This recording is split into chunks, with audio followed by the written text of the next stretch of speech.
సంఘ సేవకులు వృత్తి విద్యా నిపుణులతో విద్యార్థులకు పాఠాలు బోధించే విద్యాంజలి కార్యక్రమాన్ని ముఖ్యమంత్రి చంద్రబాబు ప్రారంభించారు. కృష్ణా జిల్లా ఉంగుటూరు మండలం ఆత్కూరు జడ్పీ పాఠశాలలో ఈ కార్యక్రమానికి శ్రీకారం చుట్టిన ముఖ్యమంత్రి విద్యార్థులతో కొద్దిసేపు ముచ్చటించారు. విద్యార్థులకు ఓ నీతి కథ చదివి వినిపించారు. ఈ రోజు దేశం అంతా కూడా ఒక ముఖ్యమైన కార్యక్రమానికి శ్రీకారం చుట్టారు. విద్యాంజలి అనే పేరు పెట్టి పిల్లల్లో చదువుకోవాలంటే ఏ విధంగా ఉండాలి, ఈ చదవడం వల్ల లాభాలేంటి, అంతేకాకుండా మీరు మంచి వక్తలుగా తయారు కావాలంటే ఏ విధంగా తయారు కావాలి, ఇవన్నీ కూడా మీ టీచర్లు మామూలుగా క్లాస్ రూమ్లో చెప్తారు.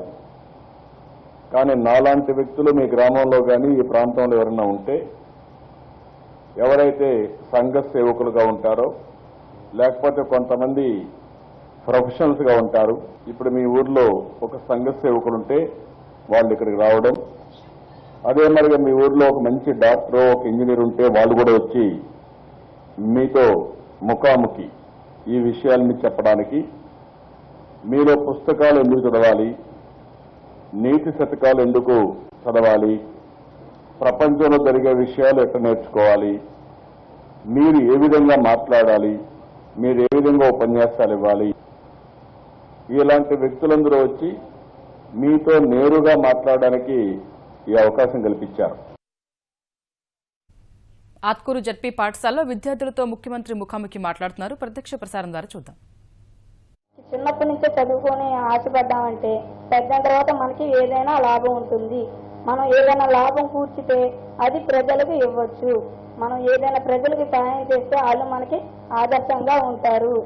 మనం అది ఇప్పుడు తెలుసుకున్నాం. దురాశ దుఃఖానికి చేటు. చాలా సంతోషం. బాగా చెప్పారు. చెప్పాడా? అందరూ చప్పట్లు కొట్టండి. Good, thank you. గుడ్, బాగా చెప్పాం. ఆ అబ్బాయి దురాశ దుఃఖానికి చేటు సార్.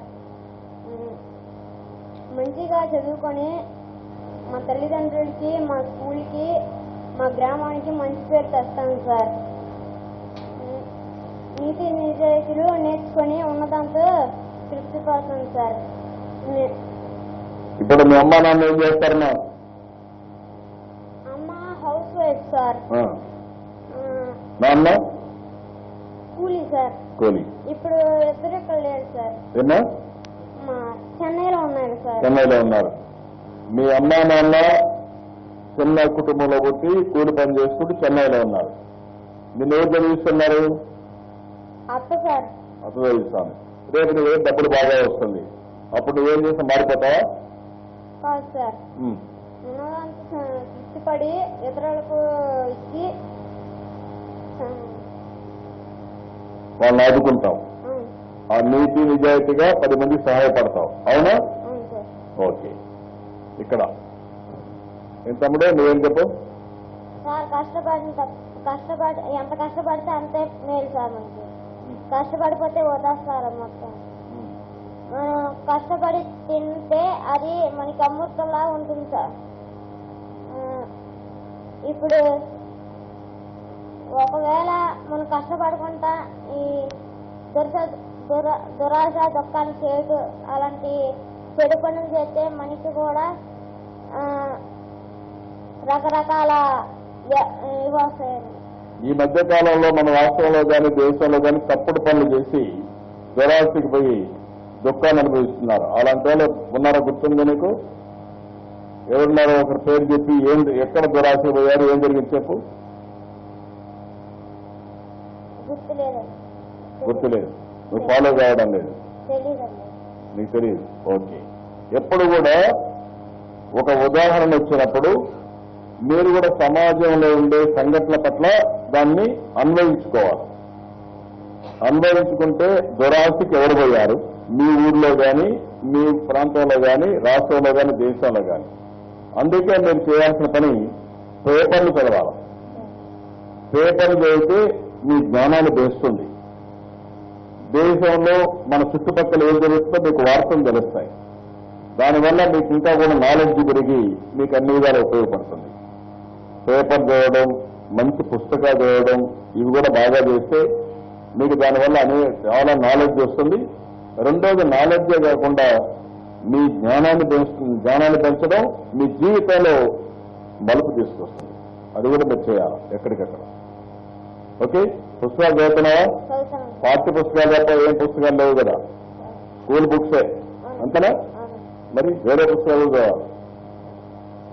ఇలాంటి పంచతంత్రం, నీతి కొన్ని పుస్తకాలు అప్పుడప్పుడు చదివితే మీకు ఒక ఆనందం ఉంటుంది, మీకు ఒక మానసిక ఉల్లాసం ఉంటుంది, మీకు జ్ఞానోదయం అంటే ఏం జరుగుతుంది నీకు జ్ఞానాన్ని ఇస్తుంది, మీ జీవితంలో ఒక మంచి పౌరుడిగా తీర్చడానికి ఉపయోగపడుతుంది. సరేనా?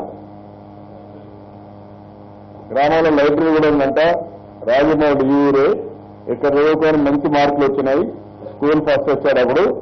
తర్వాత ఆయన ఇప్పుడు ఐఏఎస్ అయ్యాడు, ఉత్తరప్రదేశ్కి వెళ్ళి ఇప్పుడు నా దగ్గర పని చేస్తున్నాడు. అమ్మాయికి చెప్పమ్మా, నీకు తోచిన విధంగా చెప్పు. దురాశ దేనికి దుఃఖం చెప్పు. మనకు లేదు అని ఏడుస్తూ కూర్చోకూడదు సార్ ఇంటి దగ్గర. వాళ్ళకు ఉంది అని ఆశపడకూడదు సార్. మనం కూడా కష్టపడి పని చేసుకొని సంపాదించుకోవాలి. ఓకే, సంపాదించి ఏం చేస్తావమ్మా? నువ్వు సుఖంగా ఉంటావు. ఓకే, ఇంకా నువ్వు సుఖంగా ఉంటే చాలా. ఏం చేస్తావు? మన పక్కన ఉన్న వాళ్ళు కూడా సుఖంగా ఉండాలని చేస్తాం. ఓకే, అప్పుడు ఏమవుతుంది? నువ్వు సుఖంగా ఉంటావు, పక్క వాళ్ళు సుఖంగా ఉంటే సమాజం కూడా బాగుపడుతుంది, ఆనందంగా ఉంటుంది. సమాజం ఆనందంగా ఉంటే మనం కూడా ఆనందంగా ఉంటాం. అవునా కాదా? ఓకే, ఏమ్మా? అందరితో ఐకమత్యంగా కలిసి పనిచేయాలి సార్. మనకి ఎక్కువ ఉందని పొంగిపోకూడదు, తక్కువ ఉందని కుంగిపోకూడదు సార్. ప్రతి ఒక్కరితో ఒకేలా ఉండాలి సార్. అందరితోనూ ఒకేలాగా మాట్లాడాలి, అందరితో ఒకేలా ఉండాలి. పేదలు ధనవంతులని ఉండకూడదు సార్. నువ్వు అందరితో బాగుంటావమ్మా? ఉంటాను. చిన్న చిన్న వాళ్ళతో అందరితో బాగుంటావు. అవును సార్. నిన్ను మీ ఊళ్ళో అందరూ మంచి అమ్మాయి అంటారా? అంటారు సార్. అంటారా నువ్వు అనుకుంటున్నావు? అంటారు సార్. అంటారా? పేరెంట్స్ తో అంటారు సార్. పేరెంట్స్ తో అంటారు సార్. పేరెంట్స్ తో స్కూల్లో అంటారు సార్. మంచి పేరుందా? ఓకే, గుడ్, సంతోషం అమ్మా, అభినందనలు. Thank you. మనం ఎప్పుడు ఇతరులు మేలే కోరాలి సార్. ఇతరులు కీడు కోరితే మనకే కీడు జరుగుతుంది సార్. మనం ఎప్పుడు మంచిగా చేయాలి సార్. ఎప్పుడు చెడు చేయకుండా మంచిగా శుభ్రంగా ఉంటే మనం మంచి స్థాయిలోకి వెళ్తాం సార్. మంచిగా చదువుకొని ఇతరులకి ఉపయోగపడే మేలైన ప్రయోగాలు చేస్తే చక్కగా మనకు కూడా ప్రయోగం ఉంటుంది సార్. అలాగే మా స్కూల్లో కూడా చాలా మంది టీచర్స్ ఉన్నారు సార్. అందరూ బాగా చెప్తారు సార్. మేము లైబ్రరీకి వెళ్తాం సార్. పుస్తకాలు చదువుతామా? చదువుతాం సార్. ఏం పుస్తకం చదివామ్మా ఈ మధ్యకాలంలో? భారతం అని చదువుతాం సార్. భారతం చదివా? భారతంలో నీకు నచ్చిన క్యారెక్టర్ ఏంటమ్మా? భారతంలో నీకు నచ్చిన వ్యక్తి క్యారెక్టర్ అంటే అర్జునుడు నచ్చాడా, దుర్యోధనుడు నచ్చాడా, లేకపోతే ధృతరాష్ట్రుడు నచ్చాడా, శకుని నచ్చాడా, ధర్మరాజు నచ్చాడా? ధర్మరాజు సార్. ధర్మరాజు దేనికమ్మా? ధర్మరాజు ఎప్పుడు అబద్ధం ఆడకుండా ఉంటారు సార్. ఎప్పుడు సత్యాలే పలుకుతారు సార్. అదే దుర్యోధనుడు తెలీదా? చదివాడా? ఓకే, గుడ్, భారతం చదివావు, సంతోషమ్మా. అమ్మాయి ఏంటమ్మా? మనకున్న దాంతో మనం సంతృప్తిగా ఉంటే ఎటువంటి సమస్య ఉండదు సార్. దురాశకు పోతే చివరికి చావే మనకు వెతుక్కుంటూ వస్తుంది. మీ అనుభవంలో ఎవరైనా అలాంటి జరిగారమ్మా? నష్టపోయారా? నష్టపోయిన అన్వయం చేసుకోవాలా. కథను కథగా చూస్తే కథగా ఉంటుంది, కథను అన్వయించుకుంటే వాస్తవంగా ఉంటుంది. ఇది డిఫరెన్స్ అన్నమాట. ఎప్పుడు కూడా పిల్లలు మీరు ఆలోచించుకోవాలి. కథను కథగా చూస్తే మాత్రం అది కథగా మిగిలిపోతుంది. కానీ ఆ కథలో ఉండే మంచిని సారాంశంగా తీసుకొని మీరు అన్వయించుకుంటే మీ జీవితంలో ఉపయోగపడుతుంది. ఇది ముఖ్యం. సరేనా? వెనక మనిషికి దురాశ ఉండకూడదు సార్. అయితే నేను వచ్చేస్తాను. మీరు చెప్పేసి వెళ్ళిపోవడం కాదు, ఇంపాక్ట్ క్రియేట్ చేయాలి. చెప్పమ్మా. మనిషికి దురాశ ఉండకూడదు సార్, అలాగని ఆశ కూడా ఉండాలి సార్. ఆశతో బాగా చదివి ప్రయోజకులయ్యి అందరినీ ఆనందపరచాలి సార్. కాబట్టి దురాశ ఉండకూడదు, ఆశ ఉండాలి. ఆశతో పనిచేయాలి. పనిచేసినప్పుడే మనకు అన్ని విధాలు కలిసి వస్తుంది. మనం ఎంత సంపాదించినా సరే మన గ్రామాన్ని మాత్రం మర్చిపోకూడదు. మన టీచర్స్ ని, తల్లిదండ్రుల్ని అందరినీ గౌరవించాలి. ఓకే అమ్మా, గుడ్. దురాశ దుఃఖానికి చేసి సార్. మనం ఎంత చదువుకొని వేరే దేశాలకు వెళ్ళినా మనకు చదువు నేర్పిన ఉపాధ్యాయుల్ని, మన గ్రామాన్ని ఎప్పుడు మర్చిపోకూడదు. మనం డబ్బులు సంపాదించి గ్రామంలో అవసరాలు తీర్చాలి. ఓకే అమ్మా, గుడ్. నేను బాగా చదివి ప్రయోజకురాలయ్యి రోడ్లు అన్నీ వేపించి ఏం చేస్తావమ్మా? రాజకీయాల్లోకి వస్తావా? మంచి పనులు చేస్తావు జీవితాంతం, అంతే కదా? గుడ్. కష్టసుఖాన్ని ఎప్పుడు ఒకేలాగా చూడాలి సార్. ఏమ్మా? కష్టసుఖాన్ని ఎప్పుడు ఒకేలాగా చూడాలి సార్. Hmm. ధనం ఉందని కుంగిపోకుండా, ధనం లేదని కుంగిపోకుండా ఉండాలి సార్. మనం ఉన్నదాంతో సంతృప్తి పడితే లేని దానికోసం ఆశపడకుండా చూసుకుంటే. ఓకే. పిల్లలు, నేను మంచి టీచర్నేనా? మంచి టీచర్ అనుకుని చెలిపోయకెత్తండి. నేను మంచి టీచర్ అనే వాళ్ళు చెలిపోయకెత్తండి. నేను మంచి టీచర్ అనుకుంటే ఓకే, 10% ఇచ్చారు ముఖ్యమంత్రి కాబట్టి, అంతేనా? ఓకే. ఇప్పుడు పిల్లలు మీరు అందరూ చూశారు, సమయం కూడా అయింది. ఈరోజు మీరు చూస్తే మనం ఒక గంట దగ్గర ఎంత టైం అయింది? 50 నిమిషాలు మనం అందరం కలిసి ఒక పాఠాన్ని నేర్చుకున్నాం. ఈ పాఠం అయిన తర్వాత దురాశ ఎందుకు దుఃఖమో మీరందరూ కూడా అందరు విషయాలు చెప్పారు. దీంట్లో 2-3 విషయాలు మీరు గుర్తుపెట్టుకోవాల్సింది, కొంతమంది కాన్సన్ట్రేషన్ చేసినప్పుడు, శ్రద్ధ పెట్టినప్పుడు ఈజీగా అర్థం చేసుకొని మళ్ళీ చెప్పగలుగుతున్నారు. ఆ అటెన్షన్ లేకపోతే మళ్ళీ మీరు చెప్పలేరు. అది చాలా ముఖ్యం.